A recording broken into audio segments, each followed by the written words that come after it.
काय म्हणता पोट्ट्यो, आपला मित्र अप्पा हा रोज नवीन नवीन ड्रेस आणून राहिला. मग बसलो एसटी जाऊन निघलो जळगावला आलो. हे पोट्टे म्हणून आम्हाला घेणार ब्लॉग मध्ये घेतलं. मग हे हात दाखवू राहिला प्रेमाचे मित्र. घेतला पहिले नाश्ता आणून रपारप. म्हटलं तुमचा व्हिडिओ काढू आहे म्हणा. थांब रे बा, आम्ही माळीवर जातो मग व्हिडिओ काढ लागेल तर. आणि झाड कसं आहे मला कमेंट मध्ये सांगा बरं. आणि हे पोट्टेली घेतलं मग फटकन ब्लॉग मध्ये. तेवढ्यात निघलो लायब्ररीत. तर ठीक आहे, काम चालू होतं. मग गेलो आम्ही बॉटल भरायले. आणि तटी गेलो पाण्यात टाकी जोड. आणि मग काय सय्यद पाक्स लागेल होतं. गेलो पाणी घ्यायला. आणि तेवढ्यात काय तरी वॉलच बंद होता ना बा. आता बिना पाण्याचं राहू, पण असं होऊ शकते कधी. तरी मंदिरात गेलो. तरी मस्तपैकी मस्त महादेवाची पिंड होती. आणि तरी श्री शिवानं मस्त एकदम म्हटलं. आणि गेलो आम्ही विहिरीत पाणी काढायला. आणि हा गडी पाकसा पाणी काढायला.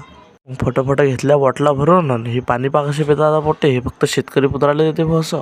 आणि जय श्रीराम म्हणून निघलो भाऊ पाण्याच्या बॉटला घेऊन फटाफट. आणि कसा तरी गेलो लायब्ररीत. मग हे पाना अभ्यास करायला चालतो. निघलो भाऊ. हे पोट्टे म्हणा पाणीपुरी खाण्या येणार.